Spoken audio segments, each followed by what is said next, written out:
how are you today? I'm so glad you've come back to Sweet Tea's Quilting to see what we're up to next. Today we're going to learn a little bit about paper piecing. There are two methods for paper piecing. You can use newsprint or computer paper, or you can use freezer paper. I'm going to show you how to do both options, and you can choose which one works best for you. The design we're going to be learning today is called a square in a square. It can be enlarged or reduced to make many different sizes of quilt blocks. It is also the basis for the snail's trail pattern, and we did have a request to learn that pattern, so we will be doing that as well this month. You are going to need a washable glue stick. This is just an Elmer's washable school stick. They're on sale everywhere right now with school getting ready to start. You're going to need some freezer paper that has the white paper side and then the shiny wax paper side. You're going to need just a regular old piece of copier paper or printer paper, an ink pen, your 6.5-inch ruler. I strongly recommend that you purchase one of these. It's called an add a quarter ruler. You can do without while you're just learning, but if you decide you like paper piecing, it's well worth the investment to buy this. Of course, you're going to need your sewing machine, your rotary cutter, and your cutting mat. Okay, let's get started paper piecing. We're going to take our 6.5-inch square, and we are going to draw a 4.5-inch square. Just lay your ruler on here and trace around it.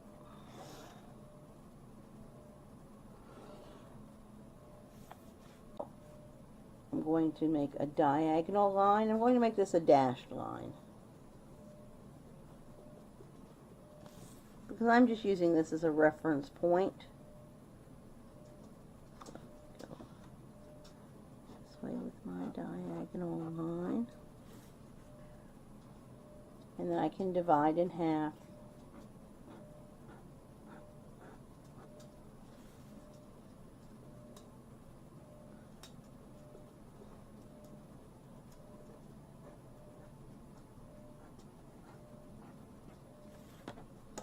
So you can see that I've now divided my square into several pieces. Okay, so this is what we have on our paper. Now we are going to join these halfway marks.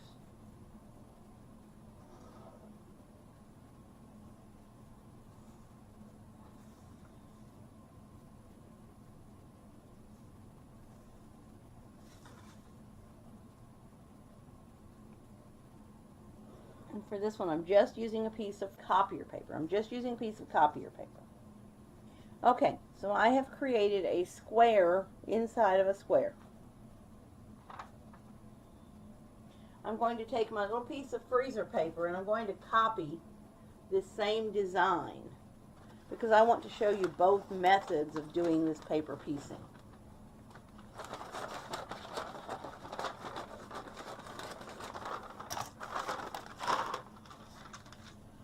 I'm just going to lay it on top, and I'm just going to very quickly trace it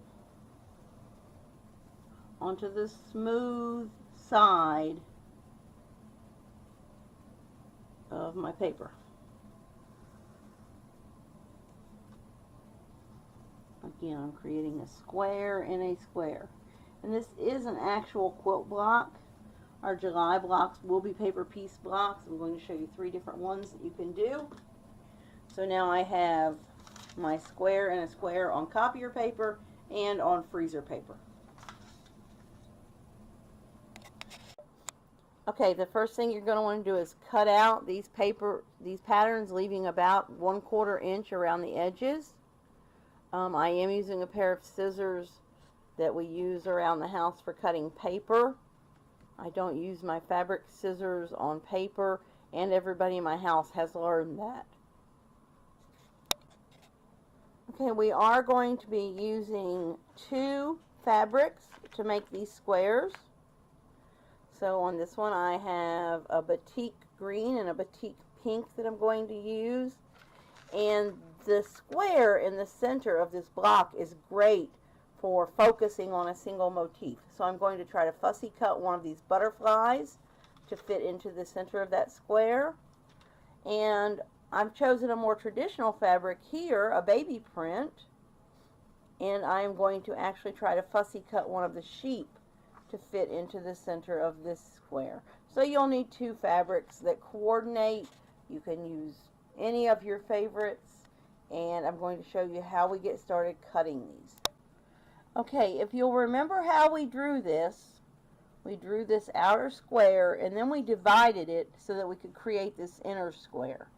And I'm going to measure my inner square, and it is 3 1/8 inches.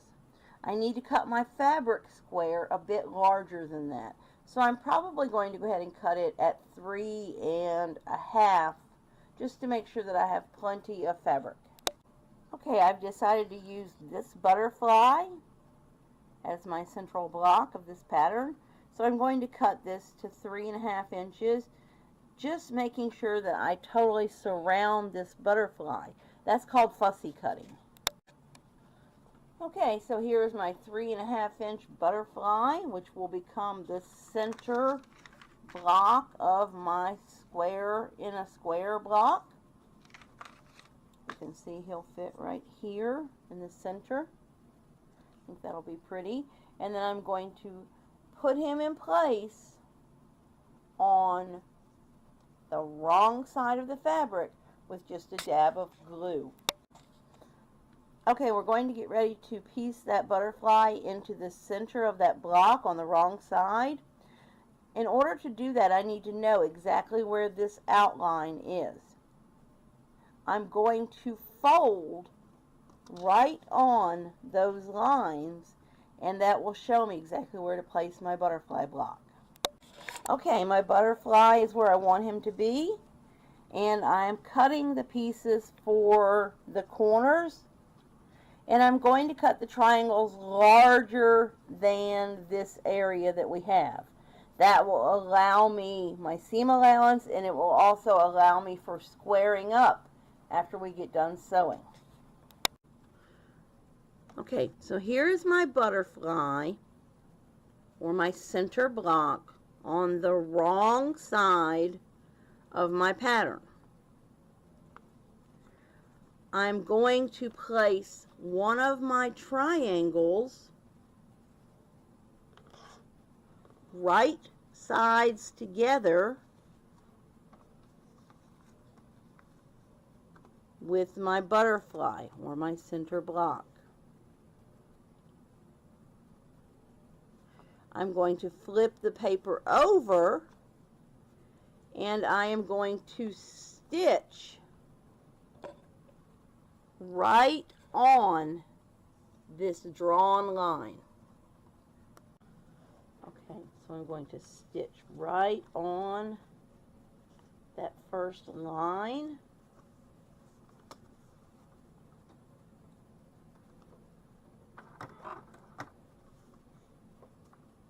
Remember to let the machine feed everything through. Don't try to force it, because it is such a small stitch length. You will feel like you're not making a lot of progress, but in actuality you are.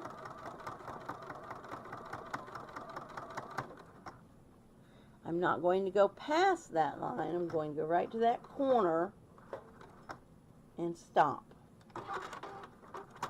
and cut my thread.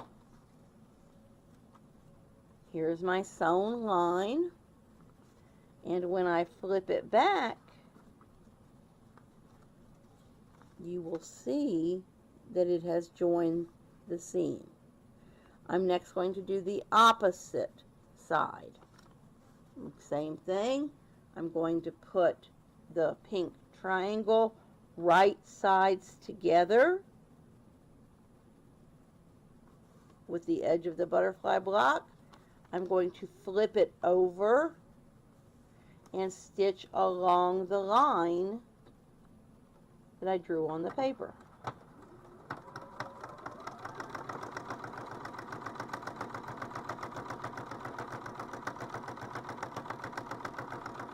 And again, going right to that edge, cutting the fabric. And now I have a second side sewn. I'm going to do the same thing for the top and bottom. I want to be sure to finger press these though, because I don't want the overlapping seams to cause a wrinkle. So finger press those just a little bit. Alright, so let me get my other two triangles.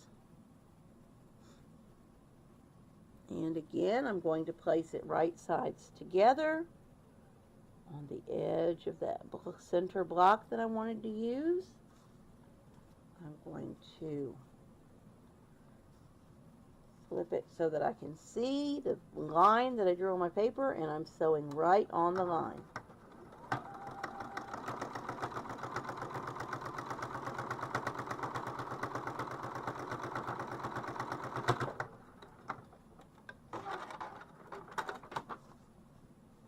There's the seam. I can flip it open. And I can do that with the last piece.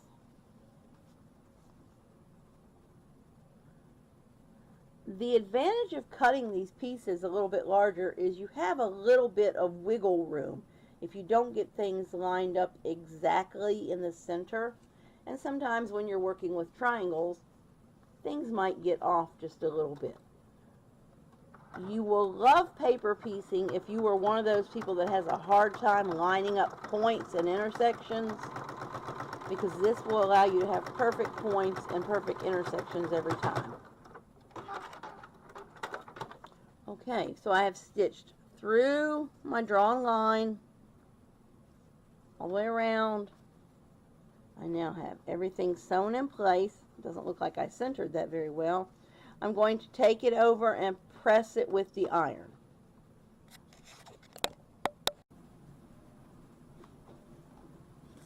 Okay, so let's just give it a press.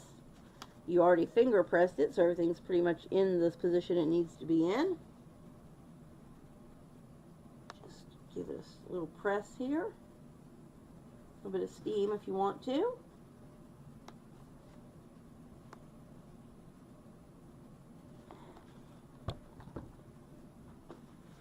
And you have sewn your block.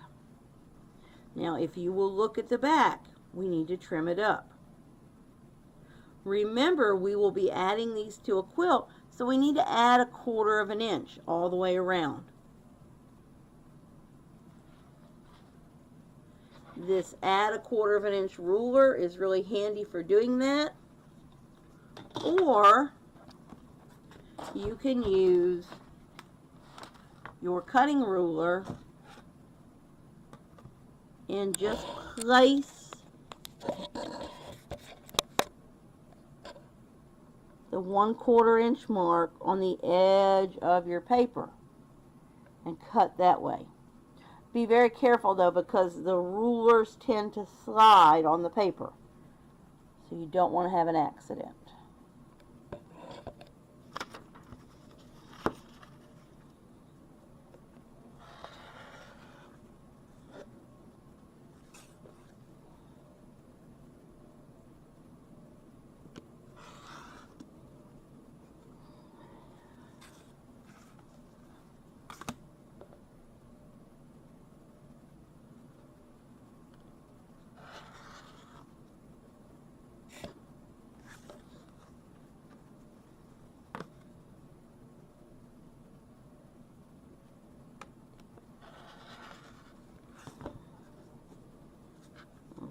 So here is my finished block. Doesn't look like I did a really good job of centering my butterfly, but I can tell where he is and that he's the center. You'll notice that my points are pointy. And you'll notice that I have that 1/4 inch around the edges that I can set this into a quilt and not have to worry about cutting my points off. So this is how we do the paper piecing with a regular sheet of notebook paper. The next one I want to show you is how to do it with the freezer paper. Freezer paper is really nice to piece with because you don't have to start off with glue. It has this wax coating on the back of it, and that, with just the touch of an iron, sticks to the fabric just enough to hold it in place. So let me show you how we're going to do that one.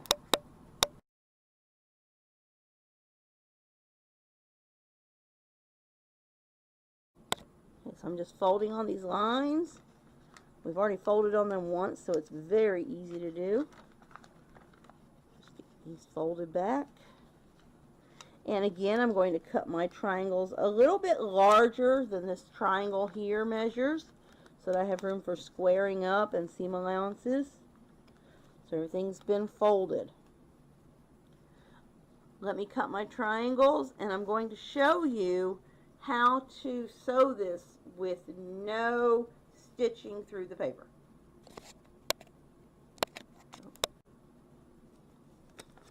Okay, so here's my little sheet on the paper, and I have cut my corner triangles, and I did cut them larger than the paper. Again, that will allow me for seam allowances and for squaring up. We always want to square up after we're finished with a block. That way it will fit in the quilt more precisely. Okay, so this is what our finished block will look like. But we want to stitch it, and we want to stitch it without stitching through the paper. And that's why we made all of those folds in our paper. So we're going to take the first place we made a fold, and we are going to fold the paper back. We're going to line up our triangle along the edge of our fabric, just like this. And when we stitch, rather than stitching through the paper, I'm going to leave that folded back, and I'm going to stitch right up to that fold line. Okay, so I'm going to stitch right up against the paper without stitching through the paper. Right up against the edge of it. Again, I've got that really short stitch length going on. Nice tight tension. I don't want to stitch through that paper. I'm going right up to the edge of it.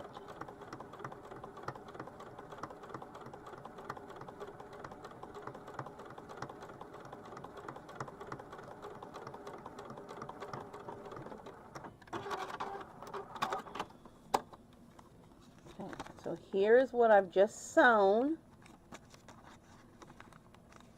Here's the seam line. You can see the paper is folded. When I fold this back, not only am I automatically pressing my fabric to the dark side, but I've got this nice straight line. I'm going to take that and press it so that this stays on the freezer paper while I stitch the next piece. Okay, so here's what we just did. We added the first triangle to the edge of our center square. Remember, we did not stitch through the paper, but we folded it and stitched right up against the fold line. It's now been pressed, so everything is holding into place, making sure nothing slips. I'm going to attach the triangle to the opposite side.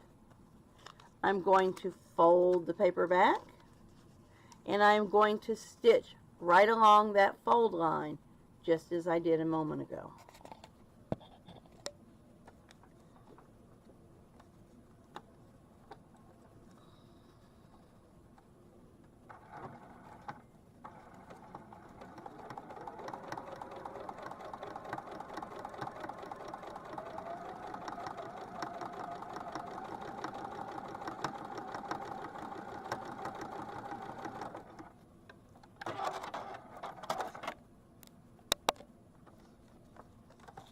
Now I cut my fabric pretty straight, and I'm getting pretty close to a 1/4 inch seam as I'm sewing this.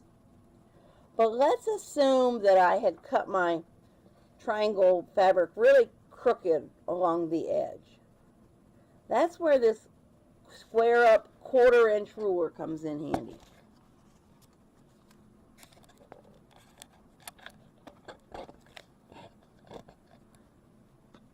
With the paper folded, you place the 1/4 inch ruler with the lip. It has a little lip here. I don't know if you can see that or not, but it has a little ledge or a little lip. You place that little lip so that it just bumps right up against your paper. It won't go any further. It's hitting the paper. That's holding it in place. And then you take your cutter and trim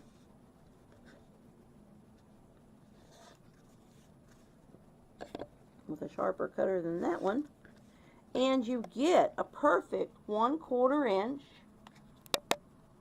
seam line. Now this one, oh, see, I need to go back and repress that. This one is ready to go over and get pressed into place. And that's why we have to press after each addition when we're doing with freezer paper, to make sure nothing slips out of place. But I can take this, press it into place, and then I'll be ready to add my other 2 corners to this cute little block. Now here's a tip for you to make sure that the piece of fabric that you're placing is going to be enough. Go ahead and put it where you think it needs to be, and you can see this time I purposefully left a big edge. Fold your paper back, fold your fabric back along that place, and see if it fits. Now you can see on this one, I need to move this fabric just a little bit. It's not going to work like that. Okay, so now that should work. I've got plenty around all of my edges, so I can go ahead and sew right up against that folded line, just like we've been doing. Now you can see my fabric was not on there very straight, but because I pre-measured it before I stitched, I have plenty to cover what I needed to cover. I do need to fix this seam line though. I don't want all of this extra hanging off. So I can use my 6.5 inch ruler and place the 1/4 inch on this mark, or I can place this add a 1/4 ruler on the edge of my paper and trim this up. And there I have my seam. Even though this was cut so crooked and sewn so crooked, it still does what I need it to do. Finger press it so you can see. I have plenty to trim around, including my 1/4 inch that I'll need for sewing these blocks together. So I can press that in place, and I can do that last triangle. Okay, so all 4 of my triangles have now been placed along the edges. I've got my little sheep in the center where I wanted him. I have not sewn through my paper at all, and I am ready to square up my block. Remember, when we drew this, this is our 4.5 inch line. So we want to trim 1/4 past that line. So when you lay your ruler down, put that 1/4 mark on that line.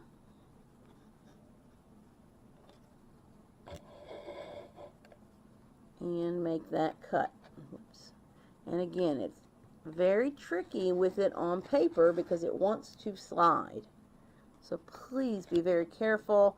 They do make gloves you can purchase for rotary cutting. I've been very lucky to not be injured. Other people have been injured very seriously by rotary cutters.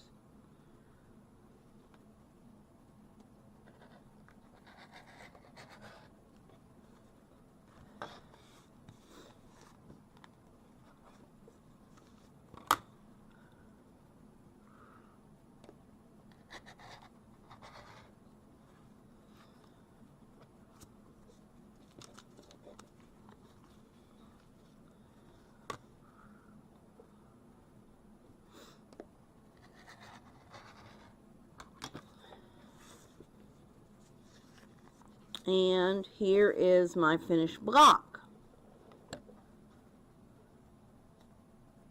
Here is my finished block from sewing through the paper.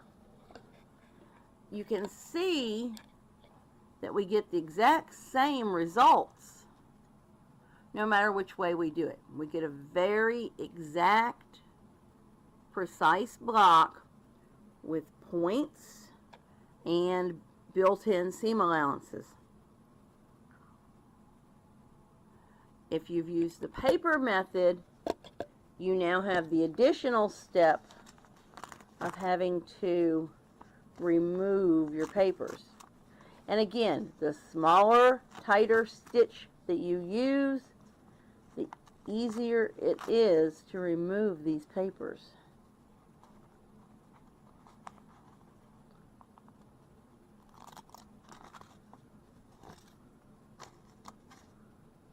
So here's our finished block with the paper removed. The advantage of paper piecing with freezer paper is I can remove my paper in one piece. There's my finished block. And I still have this piece of paper which I can reuse a couple of times. Usually you can use it about 3 blocks worth before the wax starts to wear off. I hope you have enjoyed learning how to paper piece. It's a very